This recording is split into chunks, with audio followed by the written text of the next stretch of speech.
is a webinar, then this means that all the attendees are having access to the panelists and the speakers through ways, that is the chat and the Q&A in the bottom of your screen. Then all the questions you can write in the questions and answers box, but also in the chat. We will take care of your feedback during the talk. And please don't hesitate to send questions during the webinar. Don't wait until the last minute of the talk, because otherwise it's very heavy to handle all the questions if they arrive to all of them at the same time. Then it's appreciated that you send your questions during the talk. In that way we can handle better. And with me today in the panelists, we have Carlos Pérez García Pando, Ernest Werner, Konstantina Chouta, and Slobodan Nikovic, and also our speaker, or invited speaker that hopefully to this week is with us, is Paola Formenti.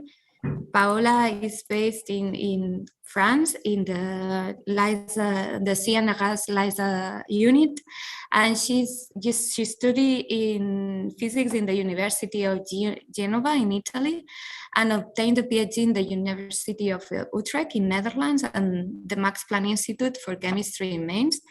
Nowadays, she's senior researcher at LISA in CNRS in France, and she was originally appointed as a junior researcher in January 2004. Her research mainly focused on physico-chemical and optical properties of atmospheric aerosols that control the radiative effects on climate.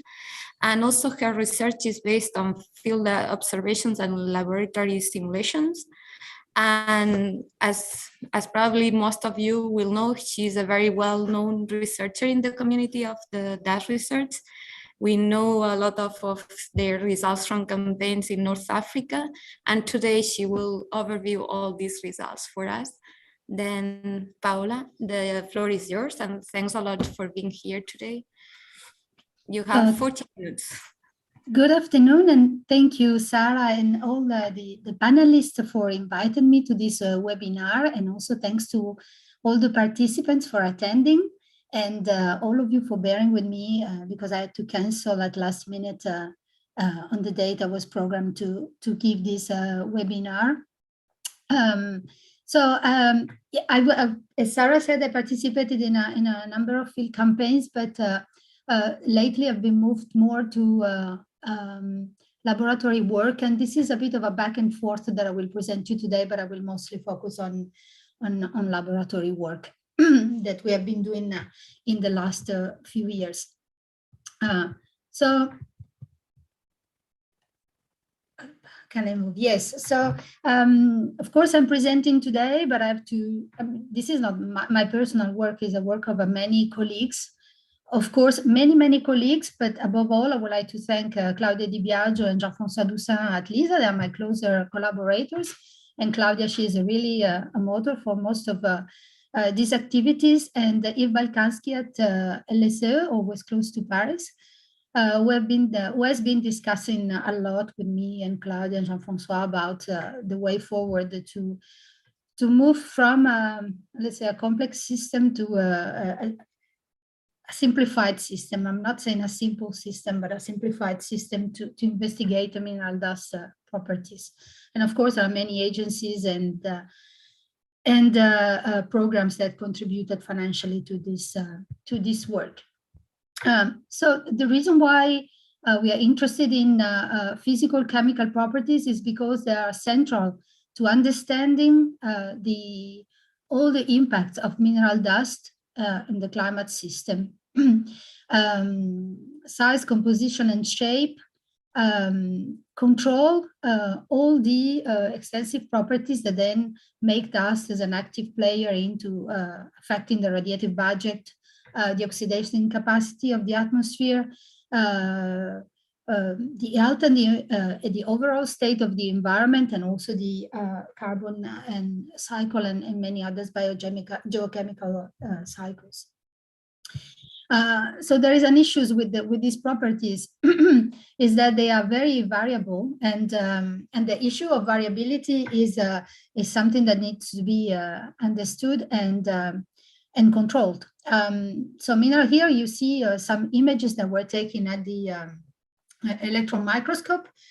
These are images of individual particles from a field campaign in 2006 in Niger, the AMA program, let's say in the same location. And you can see that it's a one sample only, but there are different images. And you can see that mineral dust is composed by minerals that vary in size. So there are particles that are about 1 micron and up to larger than 10 micron.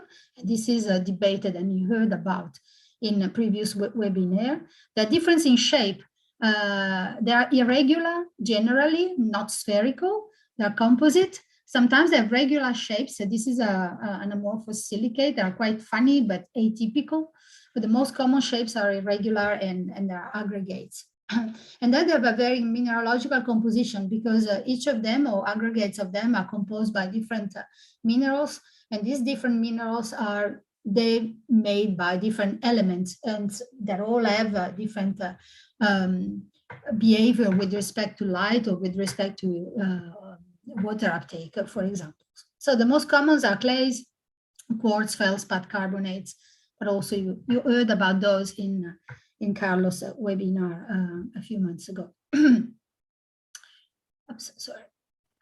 There is also, when you are in the atmosphere, there is another issue with variability, and that is the fact that mineral dust during its life cycle interacts with this environment, and so all the properties that are composition, say size and shape, can vary because mineral dust can uptake water vapor or other reactive gas species, and depending on condition, this can change the composition and make different particles than the native ones. And also, dust particles can, in principle, mix with other kind of aerosols. And here you can see, again, these are electron microscopy images. Here on the right, you see a mixed soot dust particle that's either formed in the atmosphere or formed when we observe it on the filter. So either way is a complexity that you need to resolve if you want to model the properties that are relevant to the impact. And so as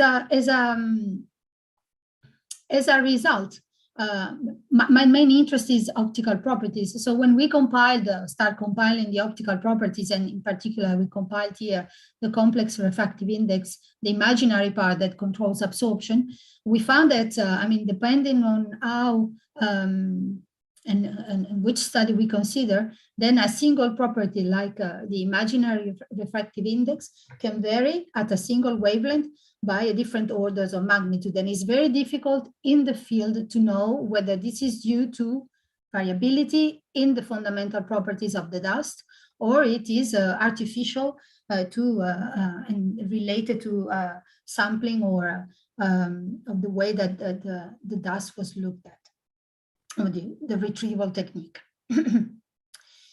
And so fundamentally, if we are then interested in understanding how the optical properties are and how we can model them, we need to be able to define relationships that will link the optical properties to the fundamental properties of dust, and in particular mineralogy, and that by modeling. So more and more there is a modeling effort that tries to reproduce what the mineralogical content of mineral dust is, and then from that try to predict optical properties. So we thought that we could contribute to that. And so of course, as I said before, there are many ways, observational ways, I'm saying, to contribute to that. There is a field observations, both from aircraft and from the ground, whereby aerosols are sampled and then dust is sampled and analyzed in situ as it is. There are remote sensing observations that more and more are able to retrieve some of the properties of aerosols in general and mineral dust in particular. And then there is a laboratory simulations, which is actually the way that I decided to go. And the laboratory simulation is basically experiment reproducing what happens in the atmosphere, but in a controlled way. So I'm not claiming here there is a one way that is better than the other. I think that fundamentally we should use them all in a synergistic approach, and then that would help us understanding what the properties are, what the variability is, and what the effect of that is, and then developing parameterization from that. So also one of the reasons why this for us is a good way to go is that we have one of these simulation chambers in the lab. Is the Sesame simulation chamber. Is a big reactor of 4 cubic meters. Is stainless steel, which was designed for multi-phase chemistry, and at the beginning of his lifetime, of his life, was mostly used to understand the formation and then the aging of secondary organic aerosols. And so that that reactor can, let's say, reproduce atmospheric environment under controlled conditions and atmospherically relevant conditions, also in terms of relative humidity, temperature, radiation, but also composition. And then is a multi-equipped reactor, so you can allow following simultaneously the physical, chemical, and optical properties, but also hygroscopicity and other properties of the aerosols. And then for small particles such as SOA, it was proved that it had a long aerosol lifetime, and so that's why we wanted to give it a go. So when adapting in using a chamber like that for mineral dust, actually there's a number of challenges that have to be tackled. And the first one is that we did not want to study soil, but we wanted to study aerosol dust. And so we needed to find a way to generate mineral dust aerosols based on natural soils. So this is an expertise that it was already existing at LISA. Was used in the early years 2000 in the work of, for example, Sandra Lafont, who was the first to actually try and quantify what the effect of iron oxide on optical property was. So there was this protocol that was existing whereby a few grams of soils were put into a vial that was shaken into a way that would generate an aerosol cloud. So you can see here there is the soil at the bottom of the shaker, and then by agitating and by making it vibrating, we would mimic what the saltations and blasting processes are in nature, what they do to the soil, and to produce an aerosol cloud, which is then injected by synthetic air in the chamber. And actually it works. We managed to inject fine aerosols, dust and not soil, in the chamber. Here you see pictures of the inside of the chamber once it is open. And you can see here, I just swapped my finger here as if it was a dirty car. You can see that there is a trace, and all this you can see here is dust deposited on the walls. And actually what we do from time to time, and actually very, very frequently when we do experiment, is to go inside and clean it like manually to make sure that we don't have any memory effect from one experiment to the other. So how does it work? Basically, we do shake the aerosol, the soil. We produce dust, and then we record, for example, with a particle counter, what happened in the chamber. And what we see, this is a typical banana plot, is a mass size distribution of a test experiment on mineral dust. So we see that very quickly we can inject the dust, and you can see the concentration increase. Particles can be rather large. We can inject up to, let's say, 20 to 30 micrometer particles, and then we let it go as a function of time. And basically what we will do, what we want to do, is to follow as a function of time the evolution of this dust cloud, to sample it and to characterize it. So here there are various considerations. The scale, actually here we are in milligram. We are able to produce very high quantities of mineral dust aerosols if we want. But also we can regulate that. So we can either produce conditions that are those of dust storms or conditions that are more dust that is transported. And then you also see that actually the concentrations of dust, they're not equal at all sizes, that is normal, but also they decrease as a function of time. Now, this is partly an artifact due to the fact that meanwhile, we inject dust in a closed volume and then we sample. And so, of course, we dilute by doing so. And so we extract air. So we have to re-inject some flow to keep the air volume constant. So we have some doing that, we dilute. But of course, part of it will also be a real loss of mass. And that is due to the deposition that you saw the effect on before. So what we can do here is to follow, let's say, online some of the properties as a function of times. Some of them we will follow them offline. And so this is also one of the challenges that I will tell you about.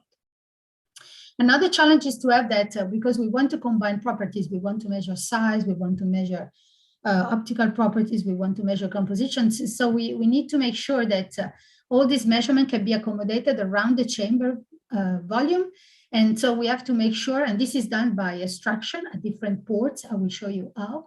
And so we have to make sure that inside the chamber, the distribution of dust is homogeneous. There is no area in the chamber which has lower concentration on a different aerosol than others. Otherwise, we won't be able to do closure studies. And so these are some test measurements that prove the fact that it takes about 15 minutes after injection.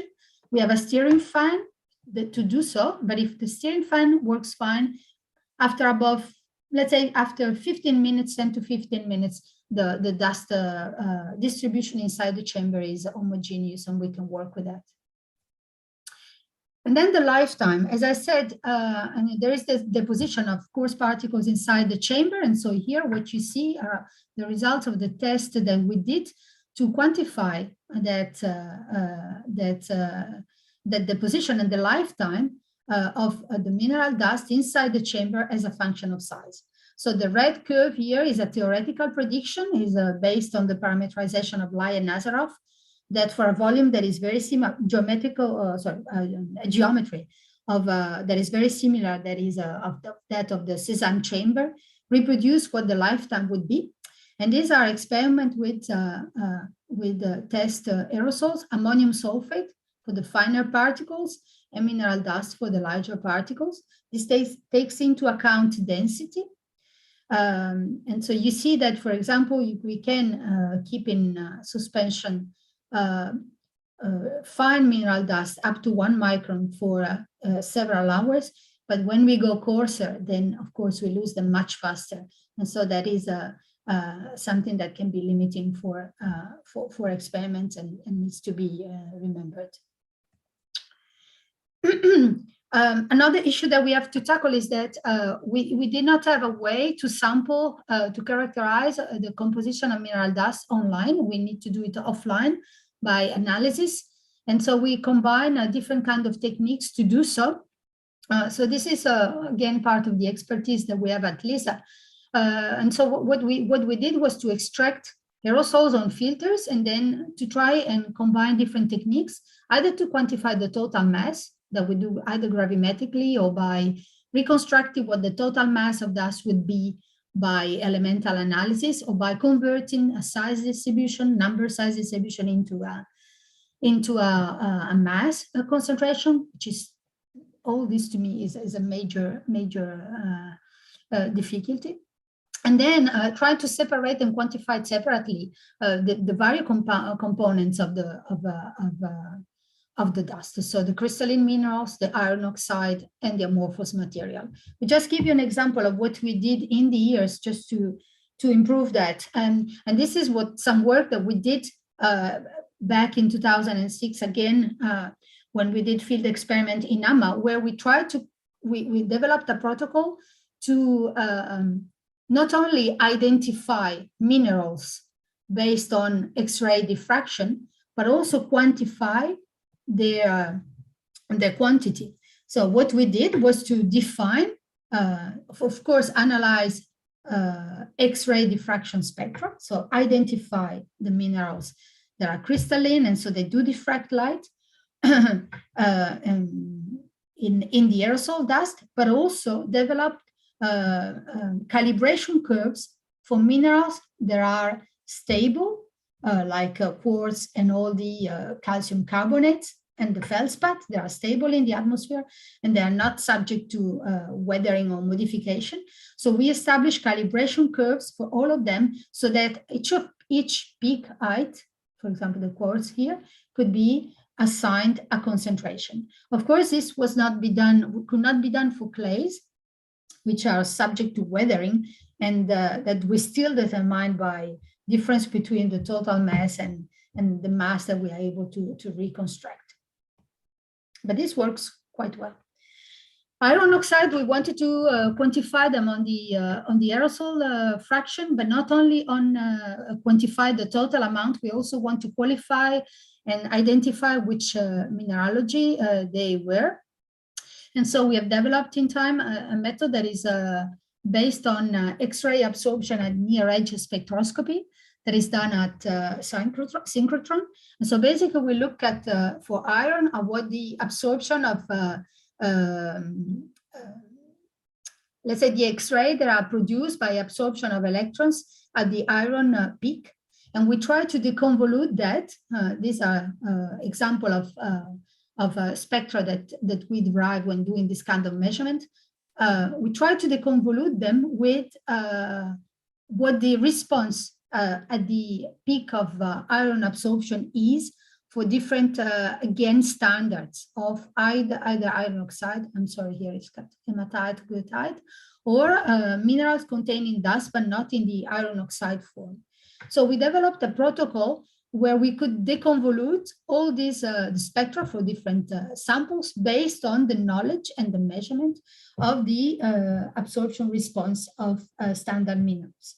And here, for example, you see the result of a deconvolution for one example, just for niger dust, again from the AMA experiment, whereby we were able to identify and quantify that there was more goethite than hematite, which was quite an original result. And so that we applied for all the sampling that we do in the chamber. So once we have that, then we looked at the realism of the aerosol that we generate in terms of both the size distribution and the mineralogy that we can reconstruct, again, back and forth from chamber and the field. And we see that we are pretty satisfied. This is just an example, but the composition is really realistic with respect to what we observed previously in the field.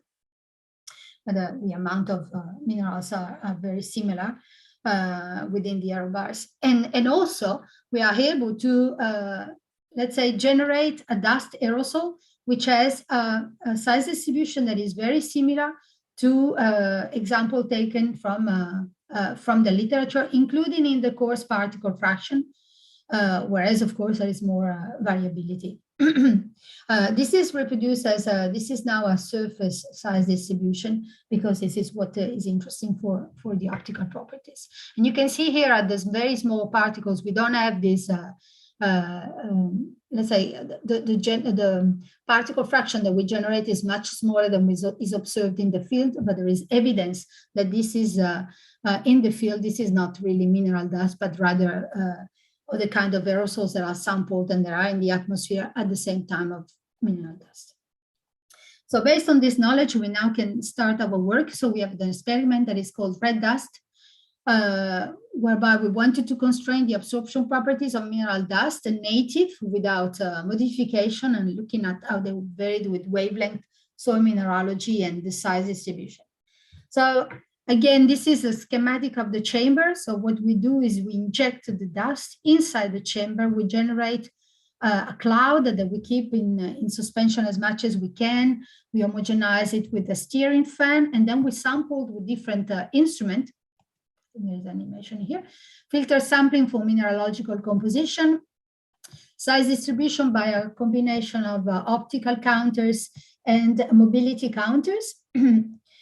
Shortwave optical properties by standard and classical analyzers, and then in situ spectroscopy, mostly in the infrared, but now we try also to develop something similar in the UV visible nowadays. So the combination of those properties should help us calculating the complex refractive index of mineral dust, and also recalculating the single scattering albedo, that is the property that mostly depend on absorption. So we started saying, okay, we want to reproduce the dust mineralogical variability. How do we do? Because when we look at soil maps that are available in the literature, we actually get pretty scared of being able to, let's say, take into the account what the variability of the different soil is, depending on where it is sampled. So what we did was a strategy that was based on the analysis and the experimentation on a number of samples, soil samples that we either collected ourselves or we were given by colleagues, samples that we geolocalized, and we actually tried to let's say, to obtain based on in areas that were identified as hotspot by desert area by the work of Paul Gignoux. So the idea was not really to go and look for the aerosol, the soil that was into a hotspot, but rather to have soils that were inside this major emission area. But then selecting those for which the content of minerals was representing the variability of the mineralogy of soils as provided by the literature. So what you see here is the box and whiskers of the variability of different minerals, hematite, goethite, calcite, quartz, that are relevant either to UV visible or to the infrared optical properties. And this variability is based on the soil maps. And then the red points and the blue points, green points are the, let's say, the content of those minerals in the samples that we select. And so we went and looked for samples for which the variability in the different, let's say, mineral content was the maximum.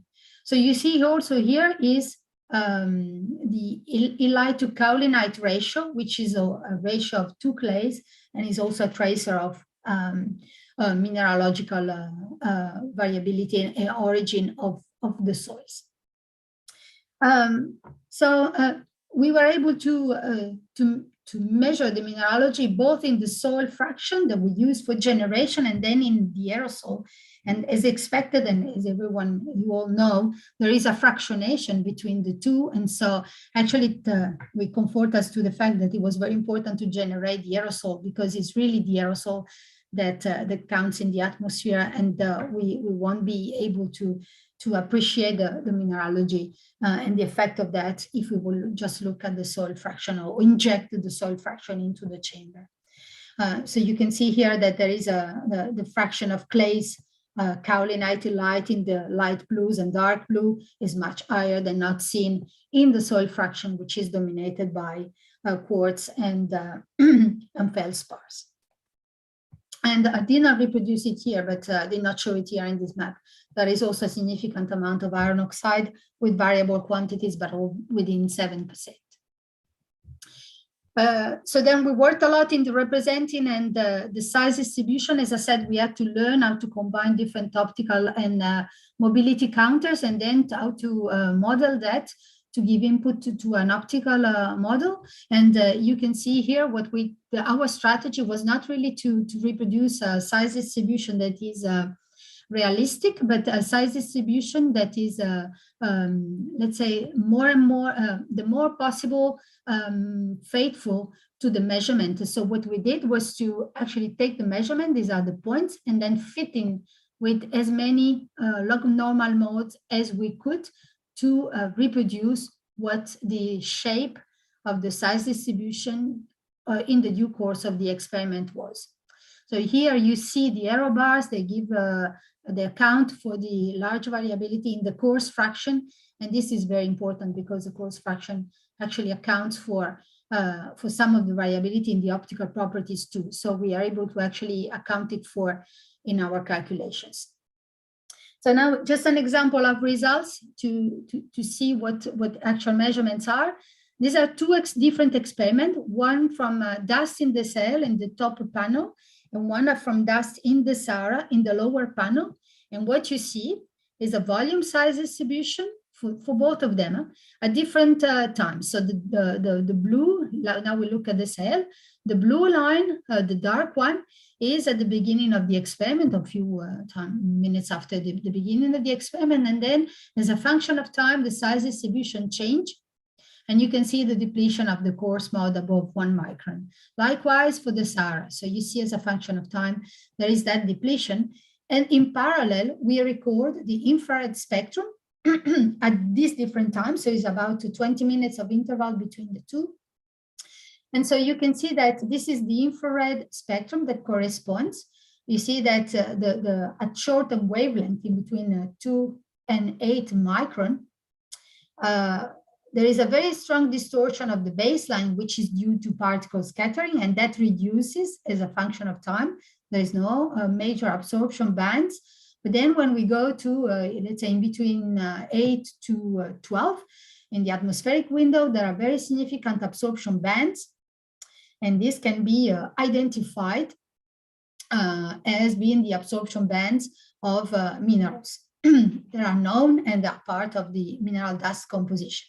And so you see that when you look at, let's say, the 20-time intervals, the overall shape of, of course, the intensity of the absorption bands decrease, the baseline moves, and there is less and less scattering, but the overall proportion in between the different peaks, absorption peaks, seems to be conserved. So we did not find within our experimental method any major, let's say, evidence of the fact that the changes in the mineralogy with respect to the changing in size should matter. But of course, we know that it's not like that because mineralogy depends on size. So it might be simply a limitation of our precision. If we now look and compare the blue lines to the red ones, we see that there is a very big difference around 7 micron. And there is an additional absorption band that appears, and this is the band of calcite, which is typical of soils from Sahara, but is now there's a mineral that is not present in the soil of the Sahel. So actually there is a much sense in this spectra, and that can be linked to the what we know about the mineralogy of the corresponding soils and aerosols. So overall, we did that for the whole experiment. I'm just all of the experiments. We just showing here the imaginary part, the results for the imaginary part of the complex refractive index, as we are interested in absorption. And what you see here is the variability of the UV visible part in the top panels, and then on the infrared part in the bottom panels. And you can see we classify them by, let's say, major source region, if you remember the yellow boxes that I showed you before. And even within, there is some variability.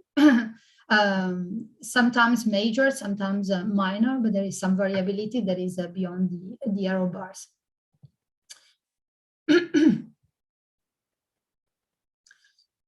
So then we want to give a synthetic view of these results. This is images that compare our results in gray, light gray, and all the, let's say, the range that is obtained by our results with respect to what was published at the time of the experiment in the literature. And you can see that from the UV visible part, we actually do not reduce the variability in itself. Our results do not do that. But at least we claim that we can control it, and we know to which size and mineralogical fraction they do correspond. And our results show and tend to show a lower imaginary part of the refractive index that was generally published in the literature before.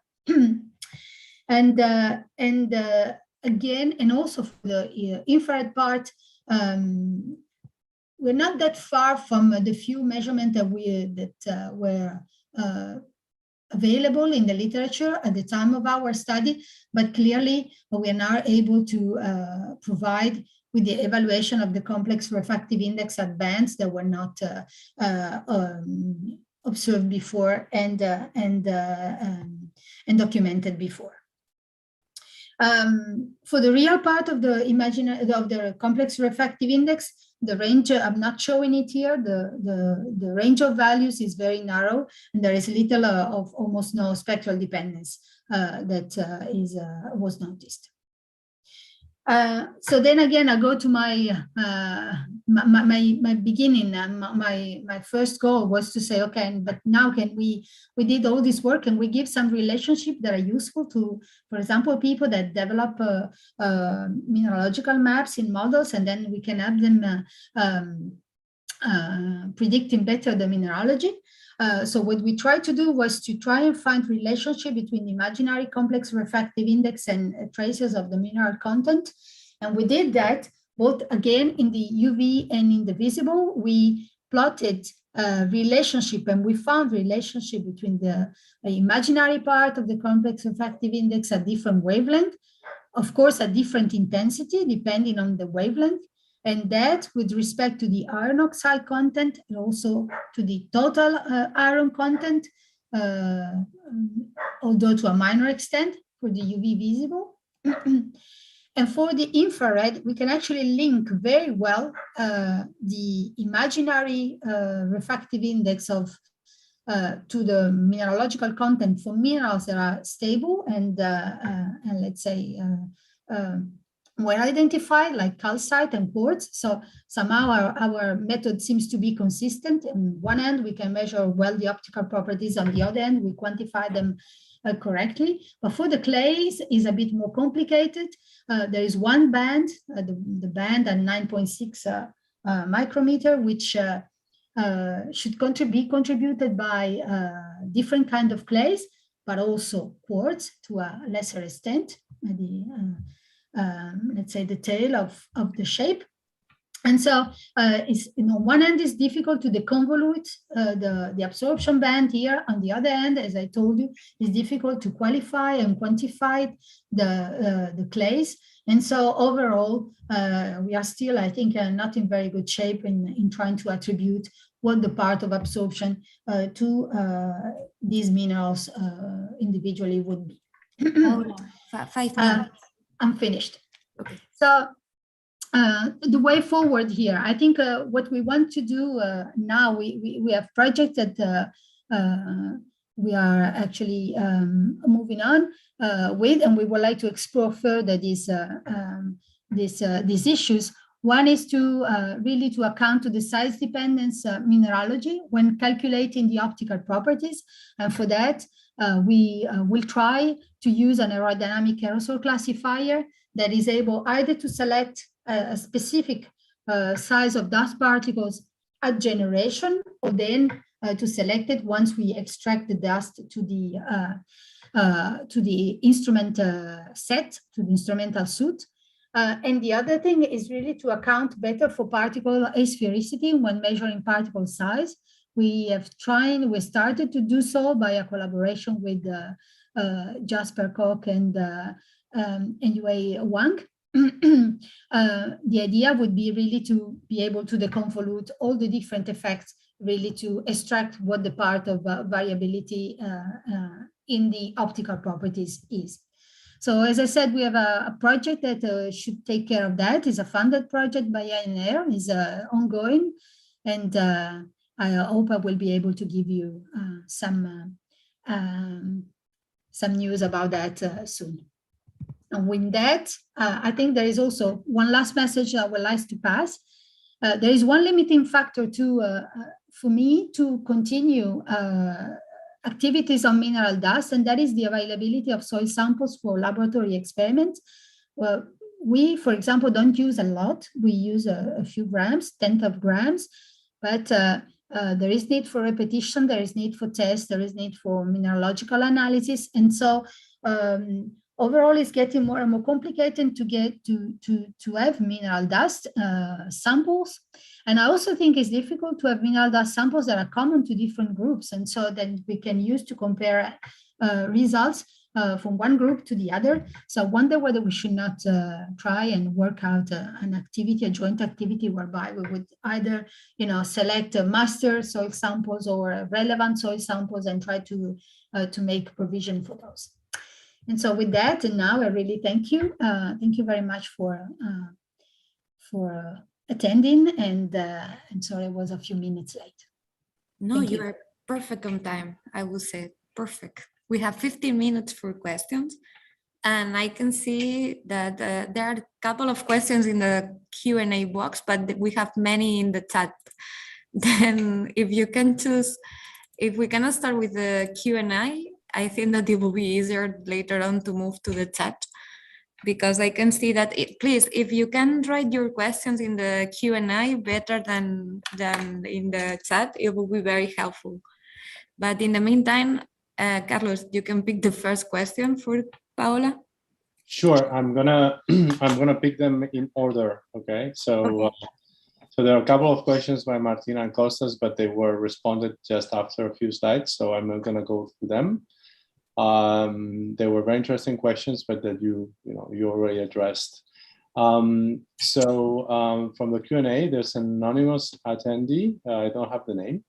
So basically, it's asking for the mixing radius of dust aerosol. There are 3 values of 3 beans in the CAMS data, which are aerosols between 0.03, 0.55, 0.55, 0.9, and 0.9 to 20 microns. And so he's asking which one is better in studying aerosol dust interactions, or should we test all? Thanks in advance. I'm not sure I fully understand the question. Are these values beans or yes? These are beans. Yes, these are the 3 beans in CAMS.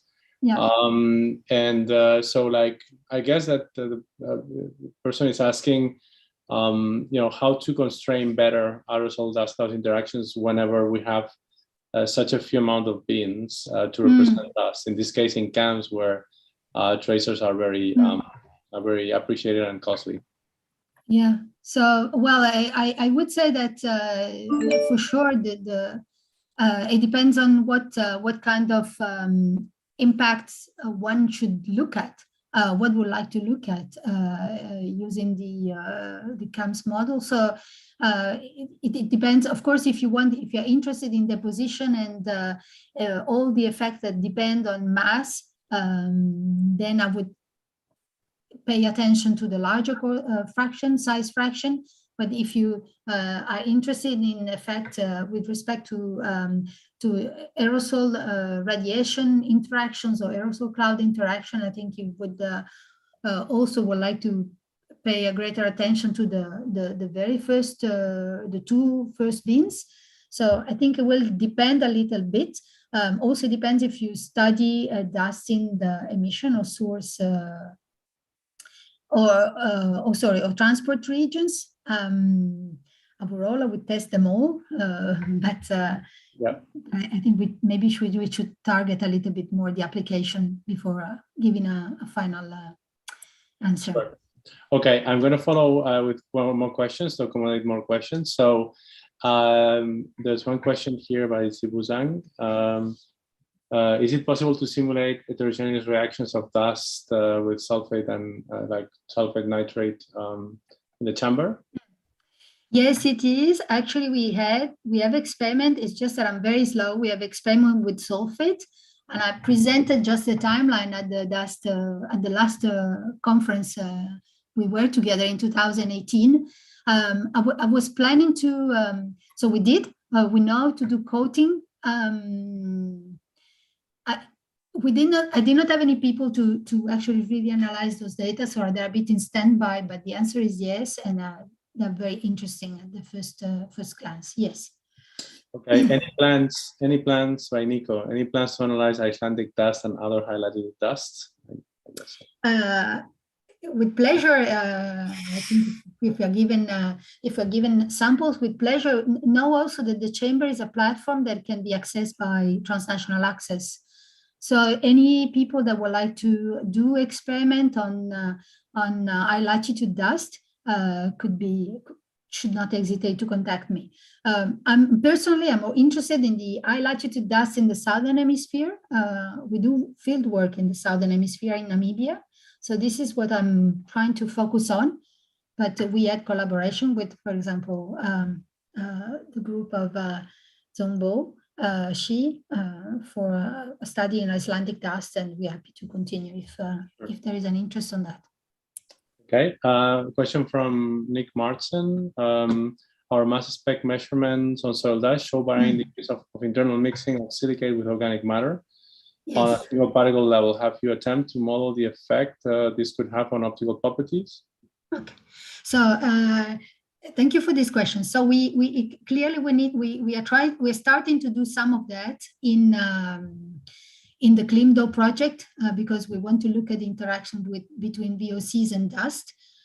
We are starting, and my plan was to contact you and your group to discuss the first results we have on that.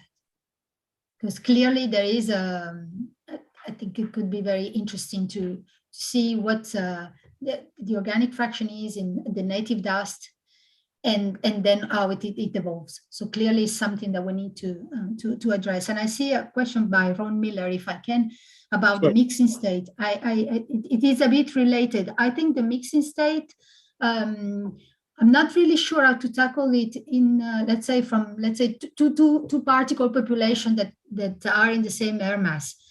And to try and reproduce coagulation, I'm not sure that it is a challenge because the lifetime is difficult to control. So clearly now we can control the lifetime of the submicron dust particles. We can select it. So we can reduce coagulation of the dust particles on itself. So I guess we could do mixing of different aerosol types. Clearly we can do, but still we're not there. But clearly we can do condensation, and so we can do chemical aging, and that somehow is an information on the evolution. Sorry, Paola, I think I know very well Ron, and I think he means more information about mixing state of iron oxides with other dust minerals. Yeah. So yeah. Okay. Sorry about that. So we did not do it in this particular work because we had a very simple optical model. So basically, we did optical closure. We did closure between the optical properties that were measured and the size distribution, and we checked whether the refractive index was consistent with the mineralogy. We used a spherical approximation, and so everything was very, let's say, simple.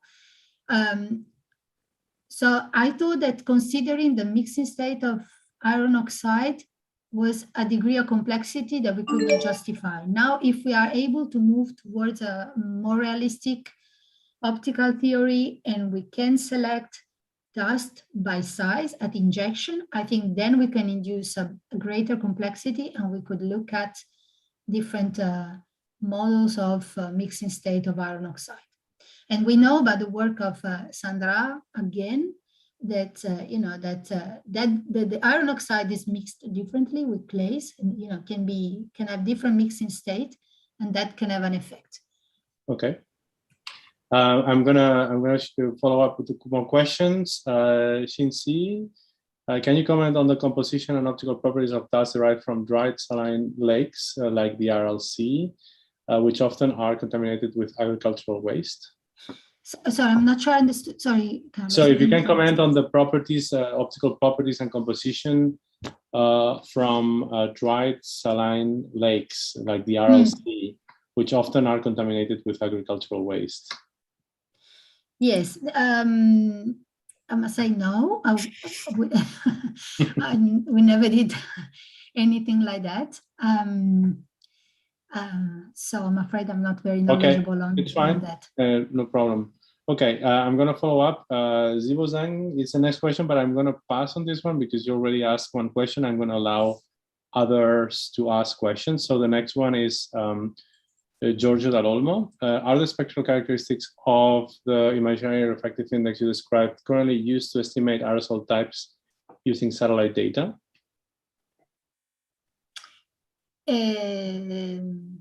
So the question is whether we use satellite if your data to estimate. if what you derive from your studies is already being used in satellite retrievals.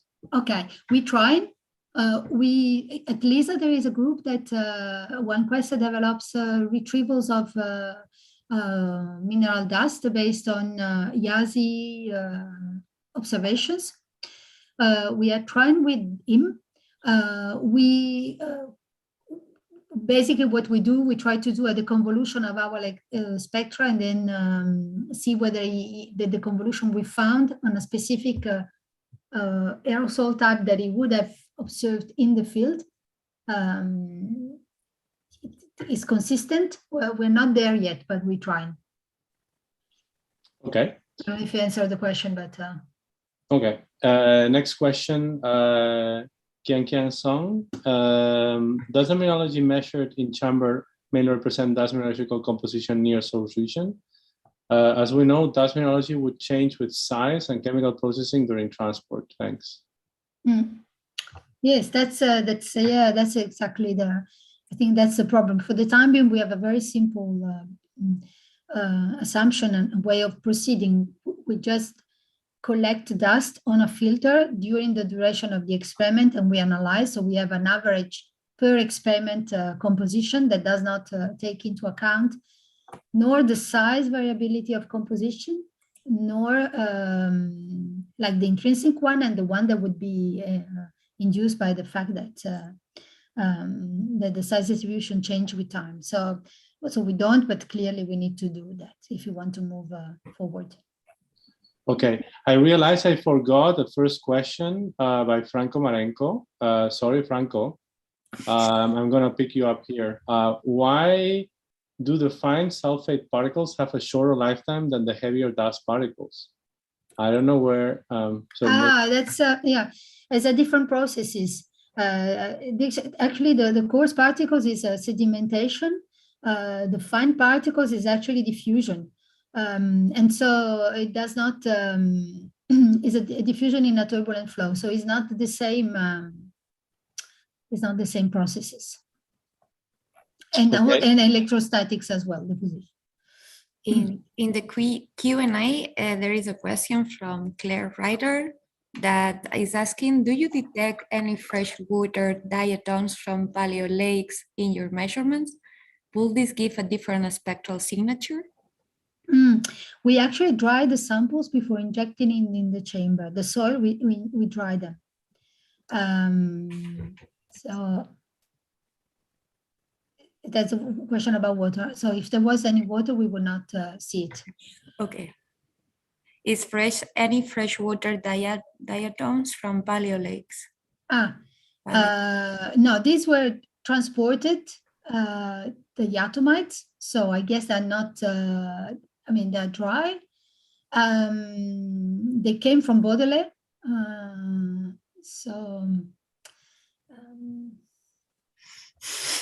But I don't think we see them in the chamber. We just don't, okay. We just see them on the field actually.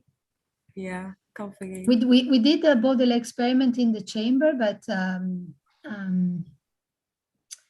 we did not detect any of those. Okay. Yanju Zheng, for the infrared part, the imaginary part of refractive index, why is there a peak around 7 microns that is significantly different with other studies? Is that due to a specific mineral composition that other studies missed? I think so. I think that there were very few studies that we found in the literature about the refractive index in the infrared spectra. I mean, as I said, it's our compilation might not be exhaustive, but we found very few, and none of them was showing the calcite peak. Maybe because the dust they look at did not come from areas where calcite was abundant. That's the explanation that I gave myself. But, Okay. Greg Schuster, have you tried to isolate goethite and measure refractive index at visible wavelengths? What do you think about using artist pigments as a surrogate for pure iron oxides? so the first part of the question is, if you have isolated goethite, measure its refractive index at visible wavelength. No. No, Okay. we have not done any measurement on individual minerals except kaolinite and quartz because we don't have enough. And also because for the time being, we did not have a way to spectrally resolve the refractive index at the appropriate amount of, properly, as we only had, let's say, spectrally unresolved measurement in the UV visible. And then the second part is, what do you think about using artist pigments as a surrogate for pure iron oxide? I don't know, actually. I never used them. I don't know. We had iron oxide, hematite and goethite that were, for hematite, we had, so we had natural samples from Niger, and the goethite, I cannot remember where it came from. So we used those and never tried these pigments, actually. But as a comment, I think it would be very useful, and I think it's a part of the project that Carlos is leading to, to go beyond and measure a refractive index of individual minerals. And I think this is very useful and needed because the references are often not documented enough or spectrally representative. So clearly it is something to do. Yeah. So Sarah, I think we're going to close here, right?